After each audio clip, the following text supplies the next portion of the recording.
C'est le mois pour remplir notre déclaration et ça fait un peu plus mal. Et à cette occasion, on pose donc la question qui perd, qui gagne cette année. On vous a donné déjà quelques éléments de réponse dans le journal et on va répondre encore avec pédagogie avec l'économiste Philippe de Sertine. Bonjour. Bonjour. Directeur de l'Institut de Haute Finance, professeur à l'Université de Nanterre. On va aller droit au but parce que c'est la question que les auditeurs veulent qu'on partage aujourd'hui.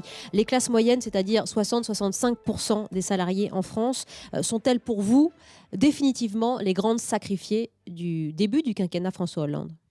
Début du quinquennat, en tout cas de la phase maintenant qui s'ouvre, très clairement aujourd'hui, le gouvernement veut essayer d'aider les entreprises à alléger la compétitivité, enfin améliorer la compétitivité, alléger les charges pesant sur les entreprises. Il n'y a qu'une autre solution, on va dire, en termes concrets, c'est essayer de prélever de quoi alimenter la machine publique sur les contribuables, et en particulier les contribuables particuliers. Et là, évidemment, ce sont les classes moyennes, c'est le grand nombre. Il y a qui une va autre être intéressant. solution, c'est de réduire la dépense publique et la dépense de l'État. Voilà, alors là, évidemment, la notion de réduction de la dépense publique est quelque chose qui est très compliqué en France. Alors, on est sur une approche de réduction de la hausse, hein, c'est-à-dire qu'on n'est pas dans la baisse de la dépense publique, on est dans la réduction de la hausse par rapport à ce qui était prévu. On n'est pas du tout dans des mesures comme celles qu'on a pu voir ailleurs en Europe, chez nos voisins.